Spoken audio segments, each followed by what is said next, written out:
কোটি ভক্তের হৃদয় জুড়ে রাজত্ব করা ঢাক ঢাক্কার মাধুরী দীক্ষিত ১৯৯৯ সালে আচমকা সবাইকে চমকে দিয়ে বিয়ে করেন যুক্তরাষ্ট্রের হৃদরোগ বিশেষজ্ঞ ডাক্তার শ্রীরাম নেনেকে। এই শুভক্ষণে যেন ভেঙে পড়েছিল অগণিত ভক্তের স্বপ্নের রাজ্য। বিয়ের পর মাধুরী পাড়ি জমান দূরদেশে, বলিউডের ঝলমলে জগতের বাইরে। তবে ২০১১ সালে ফেরেন মাতৃভূমিতে। স্বামী সন্তানদের নিয়ে শুরু করেন নতুন অধ্যায়, আবারও আলোকিত করেন রূপালী পর্দা। সময় স্রোতে দুই পুত্রের গর্বিত মা হয়ে উঠেছেন তিনি, ঠিক যেমন ছিলেন রূপালী জগতের এক উজ্জ্বল নক্ষত্র। তবে এবার মাধুরীকে বিয়ের পেছনের গল্প সামনে আনলেন অভিনেত্রীর স্বামী ডাক্তার শ্রীরাম নেনে। বিস্তারিত ডেস্ক রিপোর্টে। কয়েকদিন আগে ভারতের জনপ্রিয় ইউটিউবার রণবীর আলাহাবাদিয়াকে সাক্ষাৎকার দিয়েছেন মাধুরীর স্বামী স্যান্ডেলিনা সো। রূপচর্চায় আভিজাত্য। এ আলাপচারিতায় জানতে চাওয়া হয় একজন সুপারস্টারকে বিয়ে করে অনুভূতি কেমন এবং জীবন কতটা বদলেছে। জবাবে নেনে বলেন, আমেরিকাতেও এমনটা হয়েছিল। আমি তাকে সেভাবে চিনতাম না যে সে আমার স্ত্রী বা পার্টনার।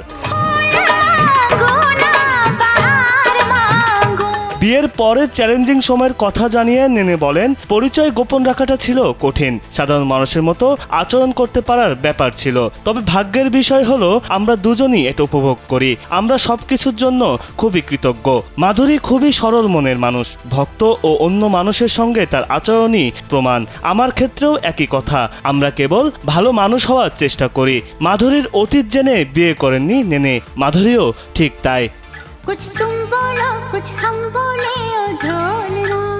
এ বিষয়ে নেনে আরো বলেন, আমরা পরস্পরের যত্ন নিই। আমি কখনো তার অতীত জানিনি এবং সেও আমারটা না। আমরা ভিন্ন অঙ্গন থেকে এসেছি, কিন্তু আমরা একই সময়ের, একই অঞ্চলের। আমরা দুজনই মহারাষ্ট্রের। কেউ ভাবিনি যে আমরা বিয়ে করব।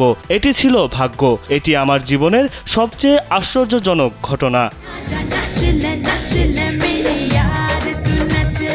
ভারতে ফিরে আপনি কি আরো বেশি সুখী? এ প্রশ্নের জবাবে নেনে বলেন, আমি আরো সুখী এটা বলতে পারবো না। এটা আলাদা ব্যাপার। যুক্তরাষ্ট্রে আপনি অপরিচিত, স্বাধীন, অনেকটাই স্বচালিত। ভারতে আমাদের সংস্কৃতি আছে, অনেক বন্ধন রয়েছে, তাই এটি আলাদা।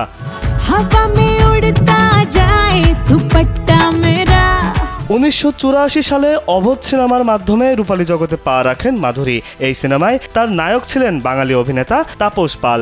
১৯৮৮ সালে তেজাব সিনেমার মাধ্যমে দর্শক মহলের সর্বত্র বিপুল সাড়া ফেলে দেন এই অভিনেত্রী। ৮০ দশকের মাঝামাঝি থেকে ৯০ দশকের শেষ পর্যন্ত বলিউড কাঁপান মাধুরী। এই সুন্দরী অভিনেত্রীর ঝোলায় জমা পড়েছে রাম লক্ষণ, তেজাব, হাম আপকে হ্যায় কোন, কয়লা, দিল তো পাগল হ্যায়, খলনায়কের মতো অজস্র সুপারহিট সিনেমা। সবশেষ ভুলভুলাইয়া 3 সিনেমায় দেখা যায় মাধুরীকে। বিনোদন ডেস্ক, কালবেলা।